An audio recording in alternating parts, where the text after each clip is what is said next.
My name is Nicole McCabe and I live in Los Angeles, California. Right now we're at the Bunker Studio in Williamsburg in New York, and we are recording my most recent record.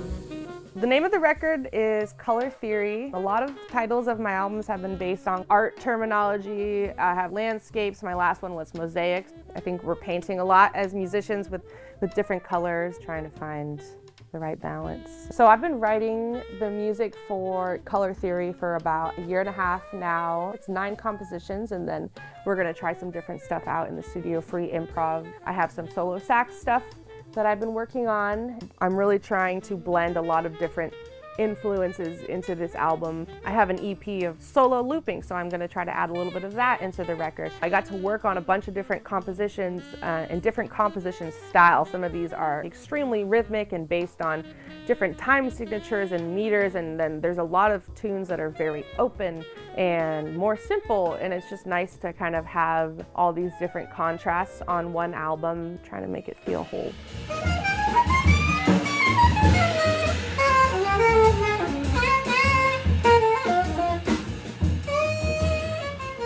On this record, we have Kanoa Mendenhall on bass, Eliza Salem on drums, we have Yvonne Rogers on piano. Yesterday we had Adam O'Farrell in here on trumpet, and Jason Moran is here producing. Jason is an incredible human being. I met him at Betty Carter Jazz Ahead 2 years ago. I was a student. We actually have the same birthday, so I texted him on his birthday last year, and he said, if you ever have anything coming up, I'd love to produce it for you. He's just been such a positive force in the studio with amazing ideas and suggestions, but also extremely encouraging and kind. I really appreciate that he's here. I met Eliza about 1 year ago. They were playing in Los Angeles, but I don't think we played until about maybe 6 or 7 months ago. And same with Yvonne. So we're all in this program from New Music USA called The Next Jazz Legacy. It's a mentorship program, and 7 musicians per year get to be in the program. So we're 4 of the 7 musicians, and when we played our first performance, I felt really inspired and had the idea to do this album. I'm actually out here right now for the Winter Jazz Fest with the Next Jazz Legacy. So I thought to do the album a few days before and just make a whole trip out of the record and doing the Winter Jazz Fest performance.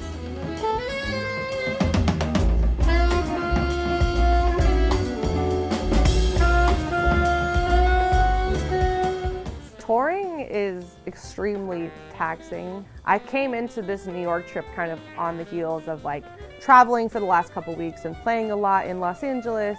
It's really essential to take care of yourself, eating food that makes you feel better, drinking a lot of water, taking your vitamins, taking rest when you need it is really important. And there's a feeling that we need to be practicing all the time and working towards things, but you are gonna feel more inspired if you take care of yourself. Let things breathe and give things space so that when you are ready to do work, you're putting the most that you can into it. And if you're taking care of yourself when you are working, you're gonna put out the best version of it that you possibly can.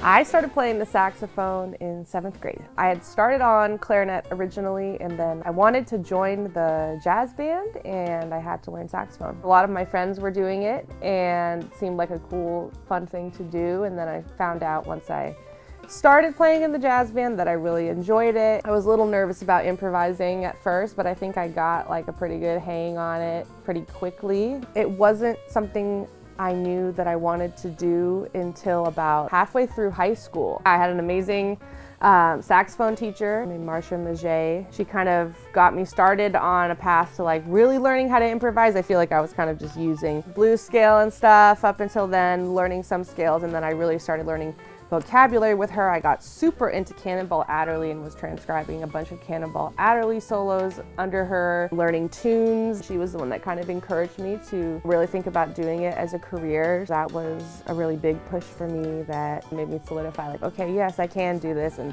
I started working really hard after that. It was the kind of support that I think I needed at the time. It wasn't super intense. It was very encouraging, and I was really driven. That relationship worked really well for me.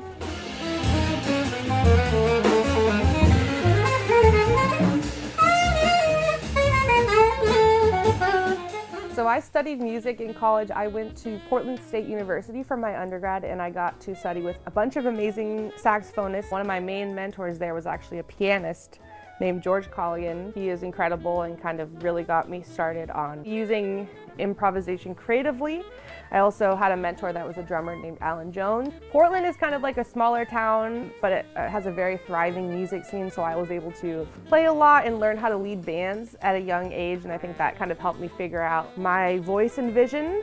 I feel like at some of the bigger schools you don't get a lot of those opportunities in big cities to like lead your own band a ton and work a lot, so I was gigging a lot, and then I decided I wanted to go to grad school in a bigger city, so I went to the University of Southern California in Los Angeles, and I got my master's there, and I've been there ever since. It's been about 4.5 years now. At USC, I got to study with Patrice Rushen, I got to study with Vince Mendoza, Russ Ferrante, I got to study with Bob Binzer, Bob Shepard, so many great people. Patrice was an amazing teacher to study with. Like me, she has her foot in a lot of different worlds musically. She kind of really encouraged me, like, you can do a bunch of different things, like you don't need to just make one style kind of your main thing. She was very encouraging about trying a lot of different avenues of music, and we talked a lot about, you know, shapes and colors and structures and how to convey emotion and composition and improvising.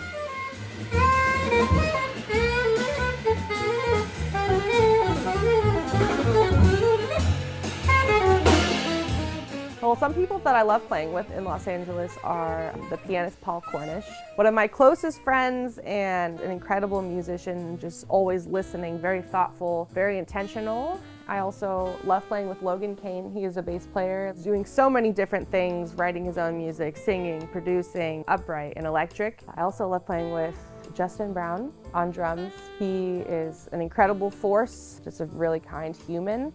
And I think something that I love about all these musicians, especially these three, is like everyone is also doing a lot of different things. You know, Justin is playing with Thundercat, Logan is playing with a funk band, and Paul has played with all these pop artists. Like, we all love so many different genres of music, and I think that gets infused into the way that we interpret jazz and improvisational music. It's really fun to see where everyone is coming from with all their different references and musical influences. It changes the way that people in Los Angeles play.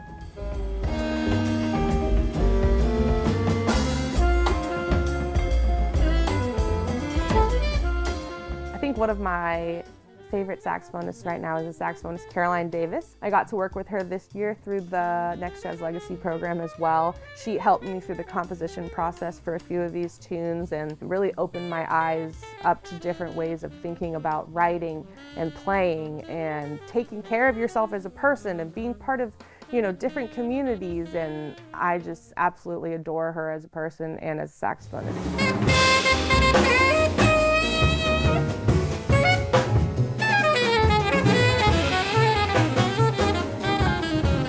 I'm also part of a really cool kind of electronic, jazz, dance, funk project called Dolphin Hyperspace. The primary members are myself and Logan Kane on the bass. We'll have drummers play with us such as Justin Brown and Lewis Cole. That is kind of another different outlet to use this language in a very fun and creative way. We play in rooms that are standing rooms and people are dancing, and it's more upbeat, and it's kind of fun to attract a different audience to kind of hear a different interpretation of what we're doing with improvisation. Me and Logan write all the songs together and produce them together on Logic, so it's also a different medium for creating music for me rather than in the studio with an acoustic band.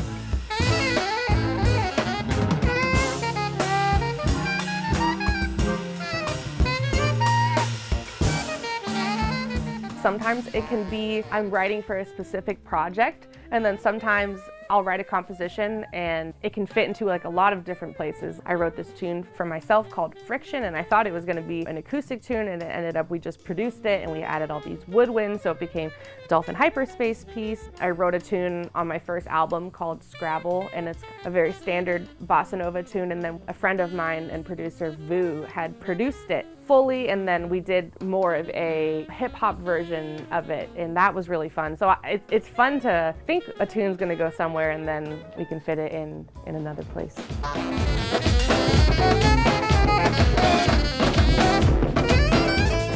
I am playing on a Selmer Mark 7.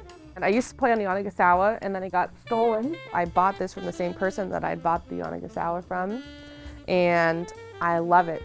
It's a little interesting with the larger pinky keys, but I've had them worked a little bit, so it feels comfortable, and it feels a little bit heavier than the 6, but I like that feeling. So it's a good fit for me.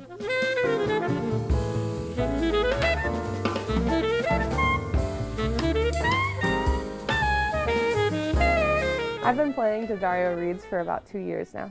I use the Select Jazz Unfiled 3 medium alto reeds. The reeds really give an even tone to the entire horn and feel really nice to play. It's also very easy to access the entire range. I feel like I can play low notes really easily, also getting out clear and in tune altissimo. I switched to D'Addario because I love the feeling of the reeds. I really appreciate the consistency. They're a great product.